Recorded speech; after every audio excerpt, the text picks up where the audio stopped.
Bonjour à tous et bienvenue pour cette toute nouvelle vidéo, j'espère que vous allez bien. Aujourd'hui, on va parler du premier épisode de la deuxième saison de His Dark Materials.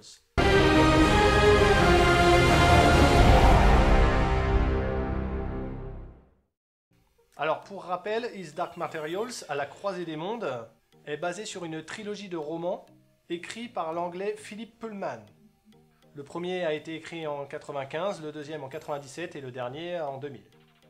Un film aussi a été réalisé en 2007 par Chris West avec Dakota Blue Richards, qu'on n'a pas vraiment vu en fait après, Daniel Craig, notre James Bond actuel, Nicole Kidman qu'on a pu voir dernièrement dans Aquaman, Scandale ou la série Big Little Lie, et Eva Green aussi qu'on a pu voir dans Proxima, Dumbo, Miss Peregrine ou encore Sin City, J'ai tué pour elle. En gros, l'histoire, c'est celle de Lyra Belacqua, une petite fille qui vit dans un monde différent du nôtre, où par exemple l'âme des gens est représentée par un animal invisible avec lequel on peut discuter. Ils appellent ça leur démon. Dans ce monde, par exemple, il y a les ours qui parlent, ils ont toute une tribu, et les sorcières existent.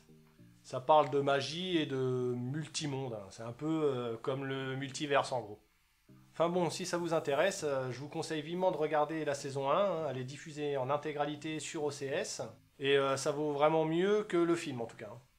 Mais bref, ce qui nous intéresse aujourd'hui, c'est le premier épisode de la deuxième saison.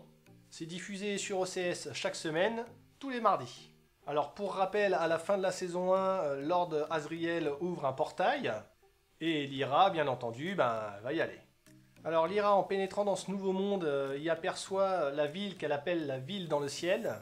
Alors en réalité, c'est le troisième monde de la série. Il y a celui de Lyra et son démon, il y a le nôtre, un peu le monde normal, et ce nouveau monde à découvrir. Lyra arrive dans cette ville et se rend compte qu'il n'y a plus personne. Ça a l'air vraiment désertique. De là, on se retrouve avec les membres du Magisterium, qui commencent à paniquer, vu la révélation d'un nouveau monde. Donc, afin de se renseigner, ils vont interroger une sorcière qu'ils ont pris en otage. Et bien entendu, Miss Coulter va s'en charger. On revient sur la cité inconnue, Lyra va enfin rencontrer Will. Et forcément, comme si c'était nous qui rencontrions Lyra, il y a pas mal de questions. Déjà, un animal qui parle, ça se voit pas tous les jours dans notre monde. Donc s'enchaîne tout un questionnaire entre deux, et puis à la fin, finalement, ils se disent que s'entraider, c'est peut-être mieux.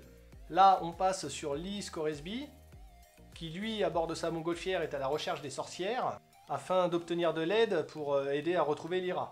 De retour sur Miss Coulter, on y voit forcément son côté machiavélique, un peu pervers même. On voit bien qu'elle prend plaisir à torturer la sorcière. On revient sur Lyra et Will, qui font connaissance de deux fillettes, qui pour le coup, elles, viennent bien de ce monde, enfin du moins c'est ce qu'on pense, et elle leur apprend que les adultes en fait ont quitté la cité suite à des attaques de spectres. C'est des espèces d'entités qui s'attaquent uniquement aux adultes et qui les font devenir des espèces de légumes, des êtres un peu sans âme. Même des genres de zombies mais qui n'ont pas envie de manger les humains, quoi. On revient sur Lee Scoresby qui se retrouve enfin sur l'île des sorcières et demande de l'aide à la reine Seraphina. Ces discussions sont interrompues par la reine Skadi, qui intervient et qui prévient le clan des sorcières qu'une des leurs est capturée par le Magisterium. Du coup, Skadi veut contre-attaquer, mais Seraphina n'en fait rien. Du coup, on revient sur Miss Coulter, qui est toujours en train d'interroger la sorcière, et elle est même sur le point d'arriver à ses fins. Mais la reine Skadi intervient et arrive à tuer la sorcière avant qu'elle ne divulgue quoi que ce soit.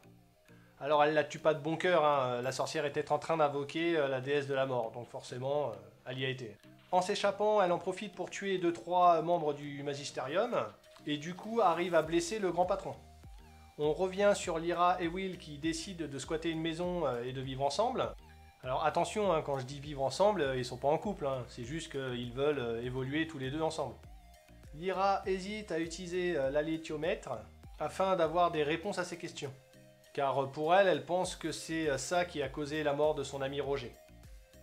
Un peu plus tard, il tombe sur un adulte dans la cité, et apparemment il a été frappé par un spectre, et comment dire, c'est pas terrible, l'homme est complètement dans les vapes, il erre sans but, il a le regard dans le vide, il sait pas ce qu'il fait le mec.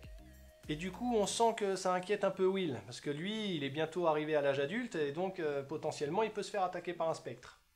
Alertés par des cris, Lyra et Will vont sauver un chat d'une troupe d'enfants. C'est alors qu'on apprend le nom de cette cité, Città-Gazé. Apparemment, les animaux ne sont pas aimés dans cette cité. Bref, on revient sur Miss Coulter, qui, suite à la blessure du grand patron du Magisterium, fait part de son plan pour le tuer et ainsi prendre sa place. Enfin, du moins pas elle, mais quelqu'un qu'elle aurait sous la main. On revient sur Lyra et Will, qui se trouvent des points communs, puisqu'ils viennent tous deux de Oxford. Et du coup, Lyra décide d'aller dans le Oxford du monde de Will, afin de peut-être trouver des réponses. Finalement, Lyra décide d'utiliser l'alliétiomètre, et de lui demander si elle peut faire confiance à Will.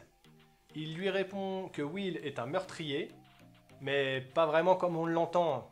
Et oui, pour rappel, dans la saison 1, il tue, mais c'était pour se protéger. Du coup, l'épisode se termine sur Will, et on peut y voir derrière lui ce qui semble être un spectre. Et là, c'est fin de l'épisode, on sait pas ce qui se passe. Something happened in this world. There's something important that connects us to this place. People are going to be looking for us. We need to be careful. Witches have been conspiring against the Magisterium. We must take control of this new world. Find the child. She's in another world entirely.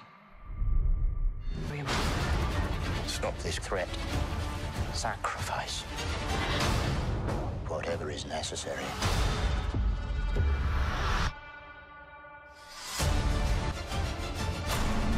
We both are.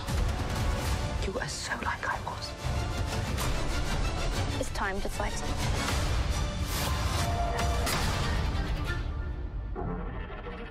Alors pour moi, c'est un bon épisode dans la lignée de la série, mais je dois dire quand même que pour le premier épisode d'une nouvelle saison, je l'ai trouvé un petit peu mou.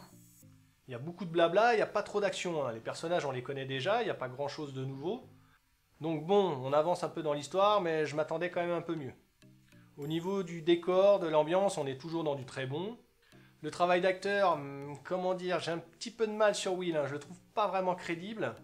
Et les enfants qui vivent dans la cité, là, dont les deux fillettes, c'était pas terrible, franchement, j'ai vraiment pas aimé leur jeu d'acteur. Alors je dois quand même vous dire que la saison 1, je la connaissais puisque j'ai vu le film.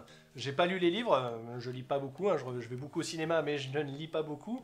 Et du coup, je ne connais pas la suite qui vient après le film. Et donc du coup, cette saison 2, c'est une totale découverte pour moi. J'espère que les prochains épisodes de cette saison vont donner un peu plus de punch. On verra bien, on croise les doigts. Voilà, c'est tout pour cette vidéo, j'espère qu'elle vous aura plu. Comme d'habitude, si c'est le cas, mettez le pouce en l'air. Mettez quelques petits commentaires pour savoir si déjà vous avez lu les romans et si vous savez potentiellement ce qui va se passer. On n'hésite pas à partager la vidéo, à me suivre sur les réseaux sociaux. Moi je vous dis à très bientôt pour la suite de l'histoire. Ciao!